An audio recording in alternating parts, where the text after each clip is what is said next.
प्रिय धम्म मित्रों, आज से हम अभिधम्म के अत्यंत महत्वपूर्ण विषय 121 चित्त का अध्ययन प्रारंभ कर रहे हैं।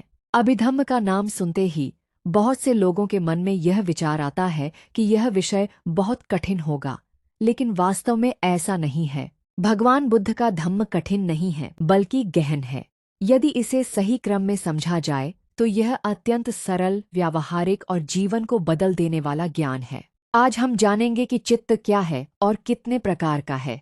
विजानाति चित्तम, अर्थात जो किसी विषय को जानता है वही चित्त है। आप इस समय मेरी आवाज सुन रहे हैं। सुनने वाला कौन है? चित्त। आप किसी भोजन का स्वाद लेते हैं। स्वाद जानने वाला कौन है? चित्त।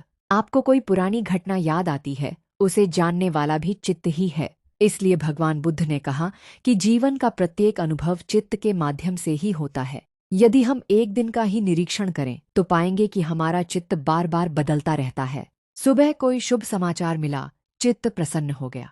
कुछ देर बाद किसी ने कठोर शब्द कह दिए, चित्त दुखी हो गया। कभी क्रोध आता है, कभी लोभ उत्पन्न होता है, कभी करुणा जागती है, कभी श्रद्धा उत्पन्न होती है, कभी आलस्य घेर लेता है। एक ही दिन में हमारा चित्त न जाने कितनी बार बदल जाता है। इसीलिए अभिधम्म कहता है, चित्त एक क्षण उत्पन्न होता है, अगले ही क्षण समाप्त हो जाता है, फिर नया चित्त उत्पन्न होता है। चित्त क्यों जानना चाहिए? यह प्रश्न बहुत महत्वपूर्ण है, क्योंकि हमारा पूरा जीवन चित्त के अनुसार चलता है। यदि चित्त क्रोध से भर गया तो वाणी कठोर हो जाएगी, कर्म भी कठोर हो जाएंगे, निर्णय भी गलत हो जाएंगे। लेकिन यदि चित्त मैत्री से भर गया तो वाणी मधुर होगी, व्यवहार नम्र होगा, कर्म शुभ होंगे और जीवन भी सुखी होगा। इसलिए कहा गया, जैसा चित्त वैसा जीवन। एक सरल उदाहरण के जरिए समझते हैं।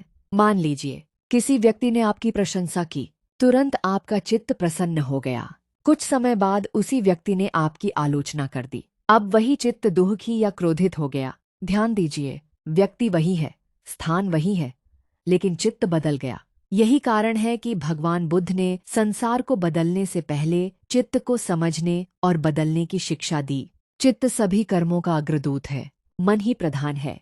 सब कुछ मन से ही उत्पन्न होता है। यदि मन शुद्ध है तो जीवन शुद्ध होगा, यदि मन अशुद्ध है तो जीवन भी अशांत होगा। यदि हम केवल इतना सीख जाएं कि अभी मेरे भीतर लोभ आ रहा है, अभी क्रोध आ रहा है, अभी मोह उत्पन्न हो रहा है, तो उसी क्षण हम स्वयं को संभाल सकते हैं। और यदि लोभ के स्थान पर मैत्री, करुणा, मुदिता, उपेक्षा, श्रद्धा, प्रज्ञा का विकास करें तो धीरे धीरे हमारा जीवन बदलने लगेगा। भगवान बुद्ध ने चित्त का अत्यंत सूक्ष्म विश्लेषण किया और बताया कि सभी चित्त समान नहीं होते। उन्होंने उनके स्तर और कार्य के अनुसार उन्हें 4 बड़े वर्गों में विभाजित किया। 1. कामावचर चित्त। यह हमारा सामान्य दैनिक जीवन है।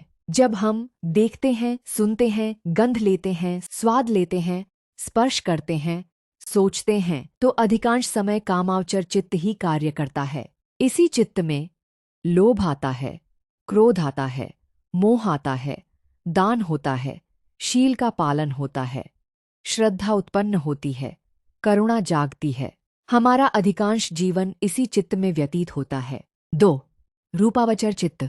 जब साधक ध्यान का अभ्यास करता है, बार बार मन को एक ही विषय पर स्थिर करता है और ज्ञान प्राप्त करता है, तब उसका चित्त रूपावचर चित्त बन जाता है। यह चित्त शांत, स्थिर और एकाग्र होता है। जैसे हवा रहित स्थान में दीपक की लौ बिल्कुल नहीं डोलती, वैसा ही इस चित्त का स्वभाव होता है।